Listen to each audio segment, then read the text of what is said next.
70 WOCA. Ocala.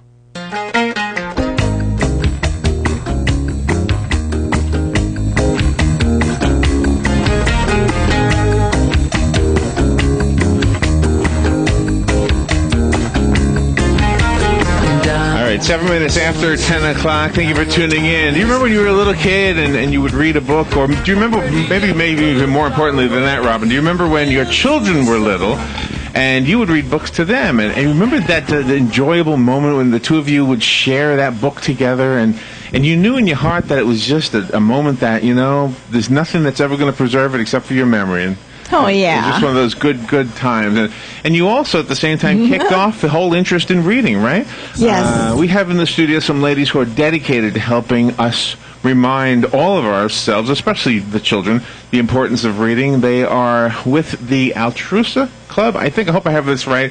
Juanita Cunningham is here. Let's see, who else? Janet Banky, am I saying your name right, Janet? Yes. Marlene Bjork is here. Nancy Jones and Barbara Feitos is here. Good morning, ladies. Good morning. And we're going to talk about the Altrusa Club read. This is the 25th year, if my notes are correct, and the Altrusa Read-In for Literacy. Wow, it's an awesome thing. Robin and I actually participated, I think, 2 years. We went to one of the schools and read some stories. So, well, good morning. Thank you for coming in. Juanita, let me start with you. How you doing? I'm doing very well, thank you. How long have you been doing this? How long have you been doing the read-in? Ever since it started. The whole 25 years? Yes. Oh, wow. Is there anything different now than then? Are you reading from a Kindle or still from a book? Am I? Are you reading from an electronic device, or are you still reading from an actual book with pages in it? Actual book with pages, then. Okay. I didn't mean to confuse you there. Yeah. But do you know what I mean? The new devices that people hold that have no pages anymore? Instead of a book, you have like your iPhone, only bigger. No, because I know you have an iPhone one. It would be a book. Did you read the same story 25 years ago? No, it would be the choice of the teacher. Oh, the teacher picks the book. Okay, all right. Whatever the teacher chooses. Larry, we want to say right now, first of all, thank you for letting us come in. Well, you're welcome. And share with Marion County community our gratitude. You know, if it were not for Marion County School District, we would not be able to enjoy this 25th anniversary. When the idea came to me, Barbara Feitos, who was a member of Altrusa at that time, and I had just come out of a meeting, and Barbara shared with me her concern about what we were going to do in literacy. And I had toyed with the idea of involving the community, the total community. And I shared with her that it would be good if we would be able to get the community to come into the schools, all of those schools in Marion County school system, and read to the children there. That was a process. It is an awesome thing. So we went before the total committee of Altrusa and got their endorsement and went from there. I'm going to be real brief, but I've got to give credit to Skip Archibald, who was superintendent at that time. His son was just here. Did you see him? His son Bill was just here for a little while ago. Yeah, he's promoting something for the Francis Marion Academy. Yeah. They're helping to build a house that burned down of a veteran. We went to the superintendent and proposed the idea of what we wanted to do. He bought in on it. And he said, Juanita, you got to go to Marie Keeney, who was supervisor of elementary education. So we went to Marie, along with the elementary learning specialist, and proposed the idea to them. And they went for it. From there, we had to go to the principals. Well, I was in administrative position at that time, so that wasn't difficult. I knew they would go with me. So went before the principals, and they went for it. That's how simple it was did you all getting the endorsement.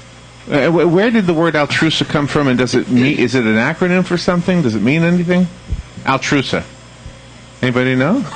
Altrusa It's like altruism. Each Altruism. each one of the letters does stand for something, but I didn't know there was going to be a test today. Oh, I'm sorry. I'm sorry. It is an acronym. But Altrusa was formed back around 1912, 1915. Okay. And at the same time Rotary was formed. All right. Well, I didn't mean to give you a test. I was just, it seems like I'm always, when I see a word that I don't understand, I always wonder where it comes from, so.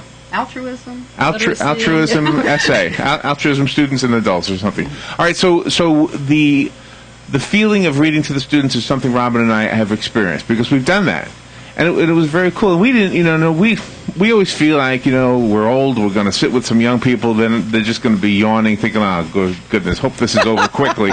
But it wasn't that way at all. The story that was given for us to read made all the difference. It really wasn't about us as much as it was about communicating that story.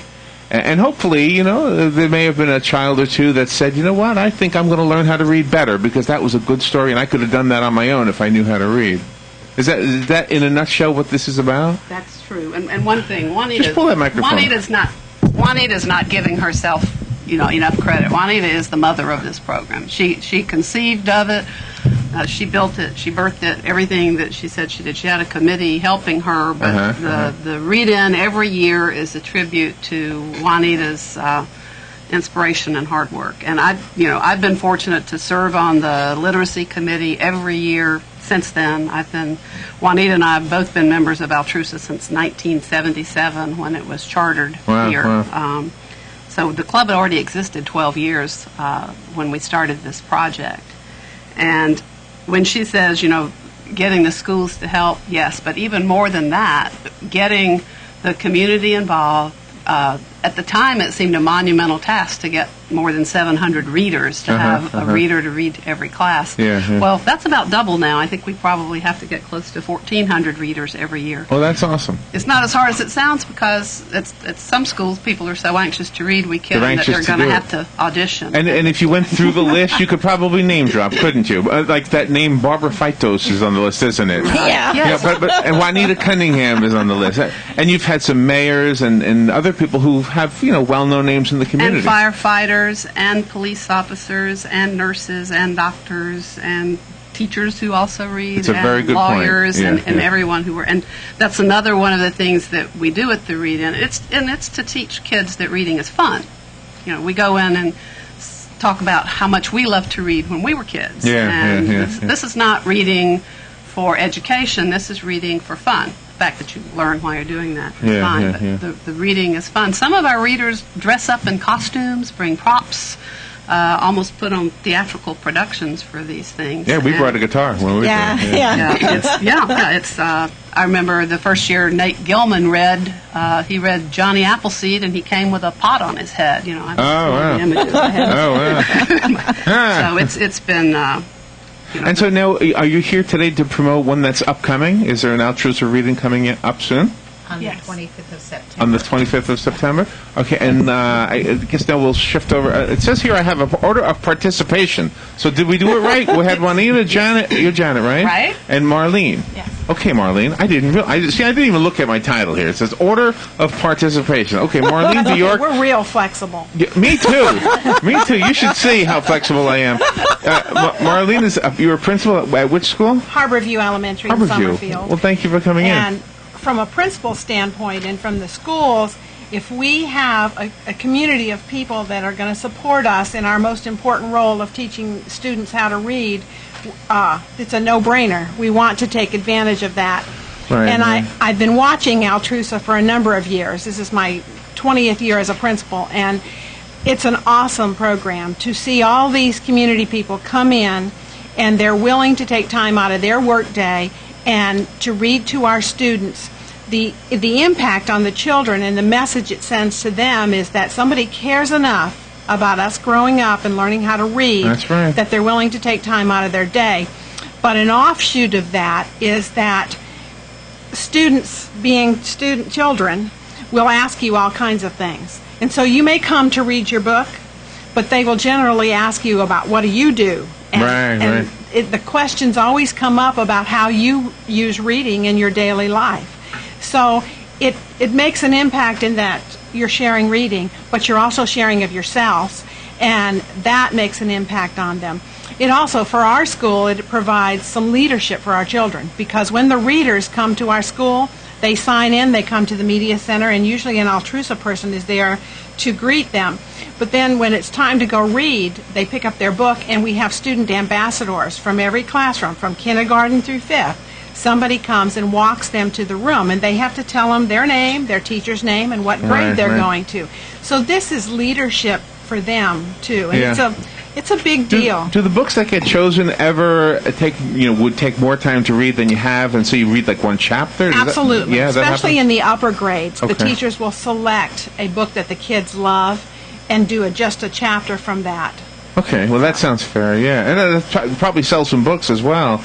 Probably. I would imagine, right? Yeah. And you say the teachers pick the books, or do the students and the teachers kind of have a democratic process there? Or? Now, usually, each teacher might do something different, but usually the teachers just pick a book that they know is a high interest level. Oh, okay. Maybe something they're studying, but usually it's just something that's real high interest that can build conversation.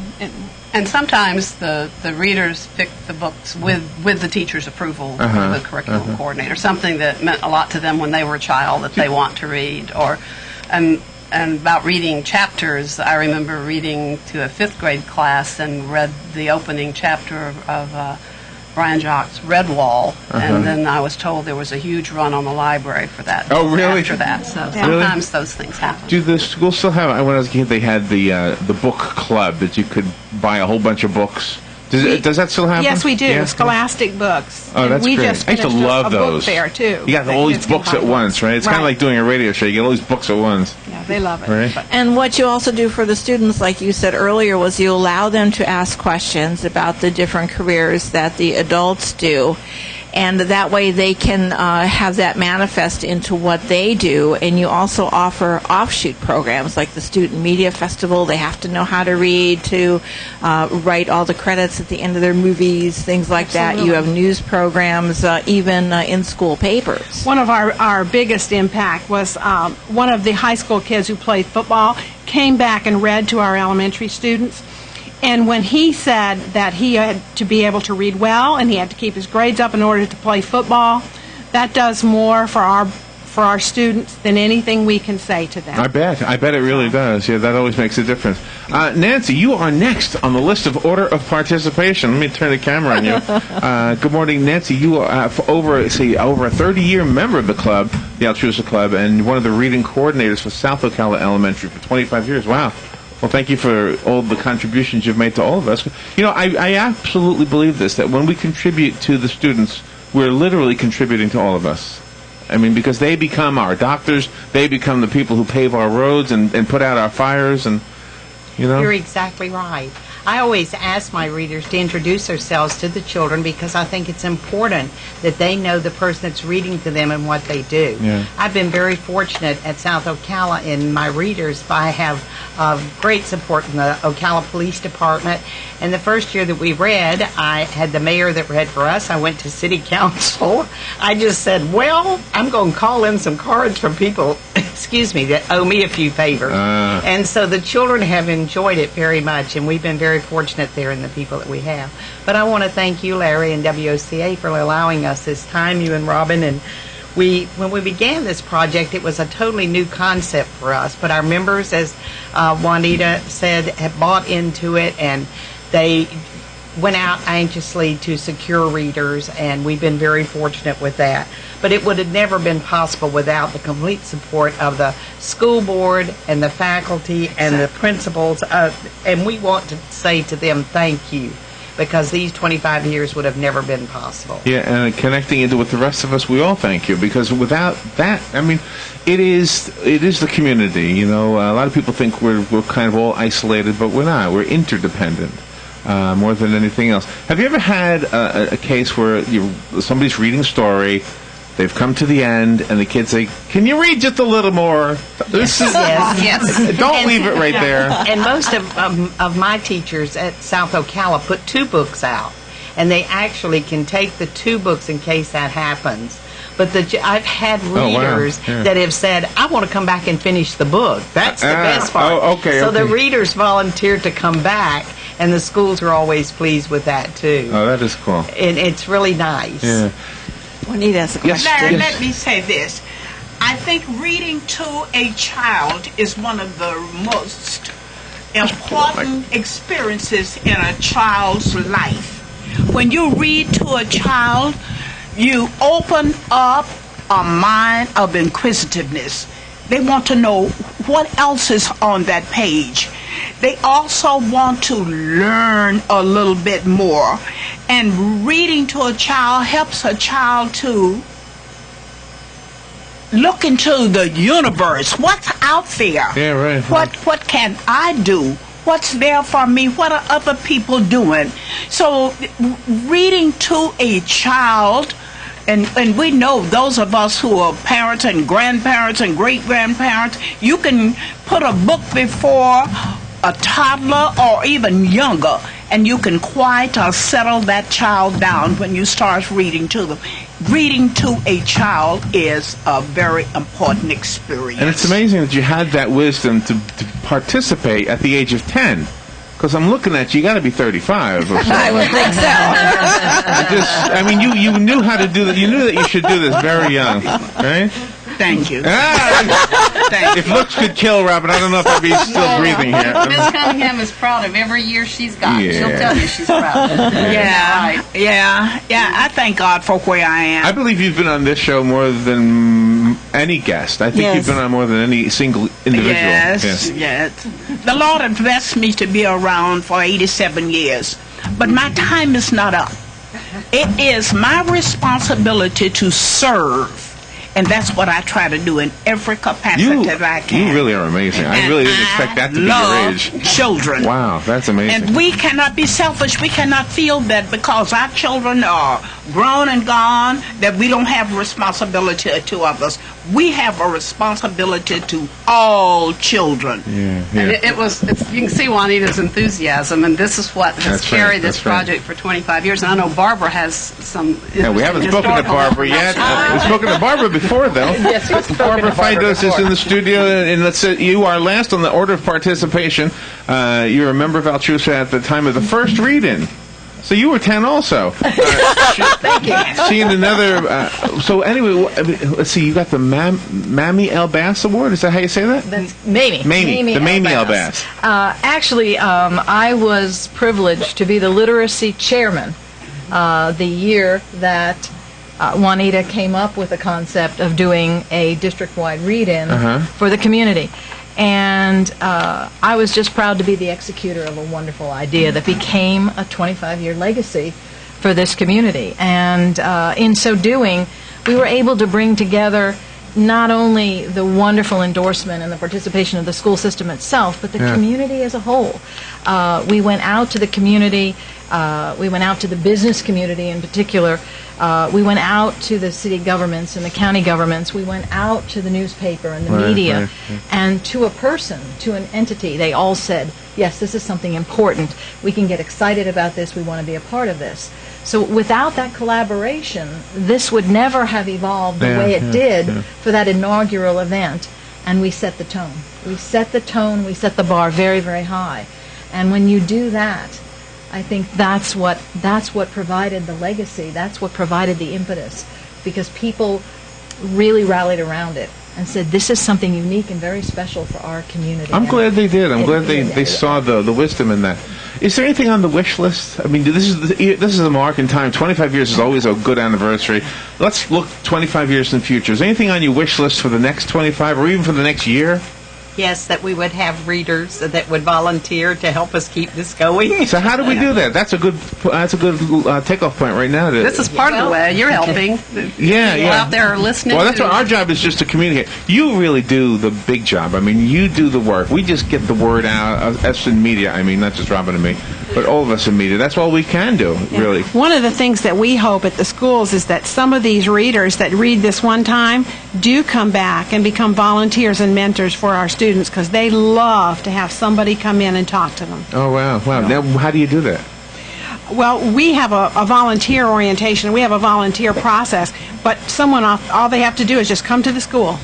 We will take care of them. Any school, just show up at a public school? Any public school. And you can sign well, up? Harborview is really good. You can come to Harborview. There you go. But actually, you can come to any public school. They're always looking for volunteers, and there's a process that you go through, but we're all very welcoming, and we're glad to have. Do you roll out the red carpet? Like, Robin and I speak to authors every day. If we keep in mind Altrusa as we're speaking to them and say, are you ever in Ocala? If so, would you like to read to the students? That would be wonderful. Because we speak to, we could name drop a bit, not to brag, but we've had Dean Kuntz, we've had, Maycomer, what's her name? Debbie Maycomer. Yeah, we've had Wow. Yeah, and you have local authors that show up and read their own books? Has that happened?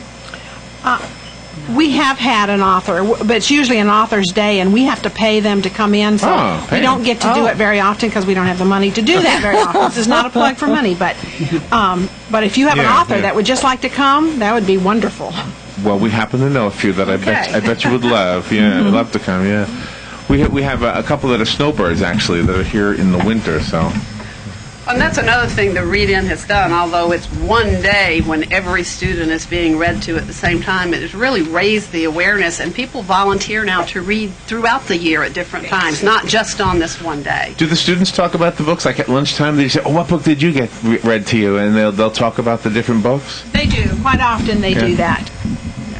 Is there an age where it starts? I mean, do you do this at kindergarten? Or you do? You start at the very young? Yes, we do pre-Ks. You do pre-Ks? Oh, wow. I bet you they like that too, right? Let me ask you this. A teacher, Juanita, maybe you can answer this. You've got a TV in the room, and on the TV is a video of somebody reading a book. I'm guessing that's not the same as having a person sitting in the room, right? I totally agree. Because when you're sitting before the students and you're reading the information from the printed page, you can always turn and show the picture to the children or to the child, and that evokes some enthusiasm. Okay. Reading to a child is important. I love that stateswomanship you have. Yes, very definite. You're a stateswoman. Juanita Cunningham, always good to see you. You look beautiful. You are marvelous. Thank you. All of you ladies are, as a matter of fact. Janet Benke, thank you for coming in. I'm sorry I gave you a test. Marlene Bjork, thank you for coming in. And Nancy Jones and Barbara Fido. It's always good to see you. Thank you, ladies. Most importantly, more than coming in here, I want to thank you for what you do for the community, because in essence, I absolutely, in my heart of hearts, believe that our community is the way it is because of people like you. Good people doing great things for other people, and that's what you're doing. And what date is the read-in, and how can a person be a reader if they want to? Who can they call? It's September the 25th, and they can contact Juanita, or they can call me. My home phone number is 694-2239. Okay, 694-2239. It was a little hard to hear in the microphone there. Sorry. There's another avenue. They can call the school where they would like to go to read. Okay. And there will be somebody at the school who can direct them to the right person. Okay. And Larry, yes, you just can't walk into the school and decide you're and going to read. I'm glad to hear that. These folk are screened. I'm glad to hear that. We have to know our readers and know who are reading to our children, because their safety is utmost in our minds at all times. All right. Well, thank you, ladies. Again, Juanita, we have to get you a Kindle. Yes, we do. Thank you, ladies. That was a good interview. We'll take a little bit, and we will repeat the information. I'm sure Robin has taken notes, and we'll be mentioning it during our announcements. We'll take a little break and be right back. Lena, while I've got you on the phone, tell the listeners a little bit about yourself. Hi, I'm Lena with ABC Fredericks Appliance. We are a Speed Clean dealer. If it's durable enough for the military, then it's more than durable enough for you. Speed Clean has one of the best warranties, and it fills up all the way. Stop in and see me, Lena, at ABC Fredericks, located just across the tracks on County Road 25 in Bellevue, or call 629-5181 or 347-2781 for more details. Oh, we also do in-home repairs. So stop by and see Lena today. Welcome to another installment of Overdramatic Reenactment Theatre, presented by Turner Pest Control. I am William Hollis, and I see a whole army standing here in defiance of infestation. You have come to fight as exterminators, and exterminators you are. What will you do with pests and rodents? Will you fight? 200 against 2 million. Fight, and they will die. Run, and they will live. and lying in your bed many years from now, would you be willing to trade all the days from this day to that for one chance, just one chance, to come back here as exterminators and tell our multi-legged enemies that they may take our breadcrumbs, but we will take their freedom! At Turner Pest Control, when the enemy comes crawling, we come running. 24-hour response times are part of the unique Turner experience. Visit us at turnerpest.com. Did you know the Quick Care at West Marion Community Hospital is now open from 9 to midnight, 7 days a week? Wow, that's good to know for any minor emergencies. And Ocala Health also makes it easy to find the average ER wait times at their hospitals in case you have a more serious emergency. Really? Yes, you can text ER to 23,000 and they'll quickly text back with the wait times at Ocala Regional Medical Center or West Marion Community Hospital. The convenience of Ocala Health. They want you to get treated, not seated. Hi, I'm Lisa Midget with Kinetic Motion Fitness, Ocala's premier small group and personal training fitness studio. Did you know you can achieve all your fitness goals, whether that's losing weight, getting fit, or training for a personal best, all with no membership fees? Have you ever been embarrassed or intimidated at a big gym because you're not a Greek god or a